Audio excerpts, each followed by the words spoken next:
It's Mason, and this is my 1.5 year on testosterone video, and it's also going to be a video about struggling, transitioning, after transitioning.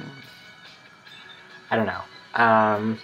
So yeah, this is going to be about some stuff that isn't necessarily positive. So if you don't want to hear about that, then I encourage you not to proceed watching this video. Yeah, so for the past few months, it just kind of been getting harder and harder, on my mental health to be trans, maybe. I'm probably not wording this right, but I'll just continue. Yeah, I got my name changed a few weeks ago, months ago now, and changed it, social security card, birth certificate, everything. I still haven't changed it with my insurance yet, which is kind of it makes me nervous to want to try and call them, just because they are, my dad works for the local Masons cement union, and they're kind of assholes every time I've ever called. And it's just been a really unpleasant experience, having to use my birth name, and having to go to the doctor, and they're like, well, we have to file it under your birth name, and we have to put it in parentheses next to your name, and I don't know, it's just really confusing. And I guess at this point, people don't get it. They're like, oh, why'd you get your name changed? And I'm like, just because I wanted to. I don't know.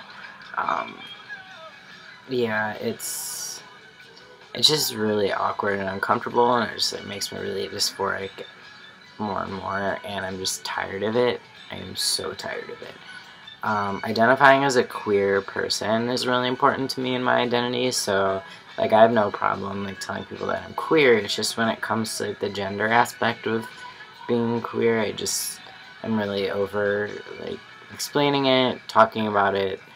I'm just kind of over it. Not that I'm not excited about, changes that are going to happen in top surgery and, whatever else. It's just really taxing. And maybe it'll change in the future.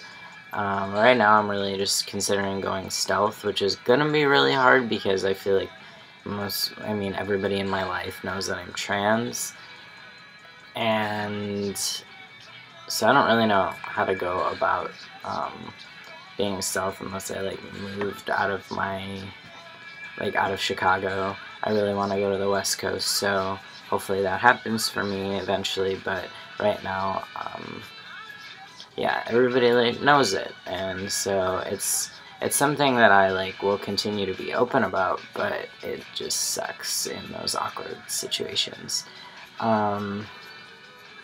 And on a deeper, more emotional, mental level, I don't know if anybody else has experienced this, but I kind of have this disconnect with myself, and it's I started transitioning a year and a half ago, and I feel I'm waiting for something to happen that but I don't really know what it is. I'm waiting, after I transition, and then it's not necessarily after top surgery or after bottom surgery or after anything like that, but I just feel I'm continually waiting for something, and I just don't feel present and don't feel connected with myself, and it's causing me it's to the point where it affects my daily mental health. I space out, and it's not that I'm necessarily thinking about that all the time, but when I look at it on a deeper, more introspective level, I think that's the problem, is that I'm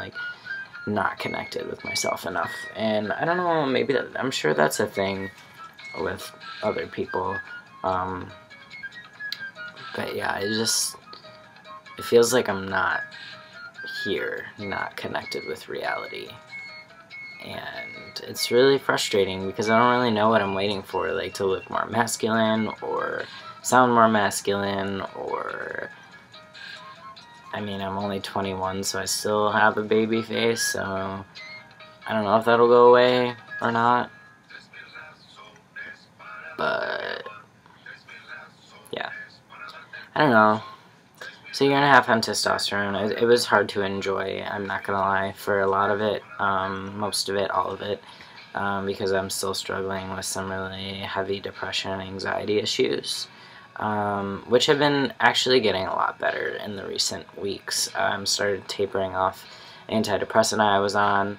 I was on a dose, like the smallest dose, I guess, that they prescribe of it. And the jump from that small dose to not taking any, like, really fucks with me. Like, like, seizure, like, symptoms of whatever, want to die, like, it's really bad. So I like, opened the extended release capsules and, like, started tapering down on my own. They have, like, little balls in them, and I just been, like, slowly, so that seemed to be, like, helping a lot. It seems like every few days or so, I'm still, like, kind of in a down period, and I feel really hazy. But for the most part, I like, feel like I've been starting to enjoy life more, which is really awesome. It feels really good on the days that I can't enjoy it, because I haven't felt like that in a really long time. So it's really nice. My anxiety is pretty high, pretty out of control, like it was before I started any medication.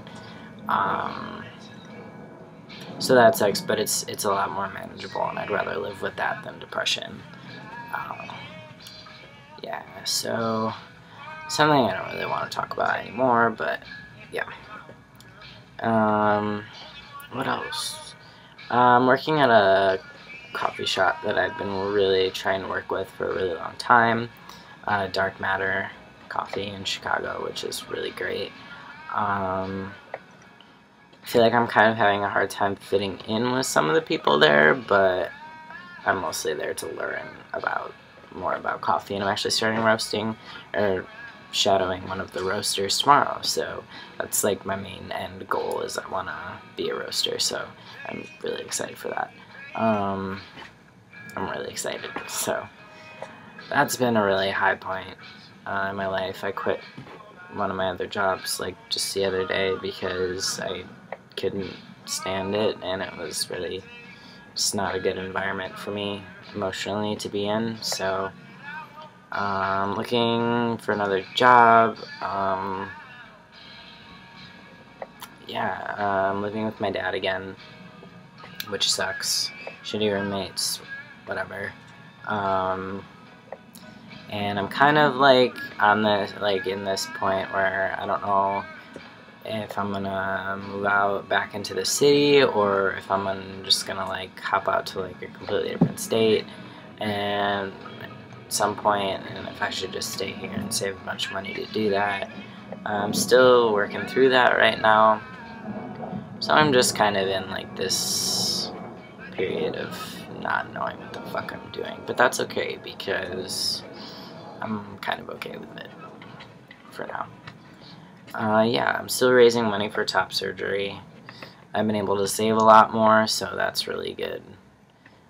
Makes me feel like I'm getting somewhere, so that's nice. I'm actually spending money in my chair. But yeah, I guess that's the gist of what's going on.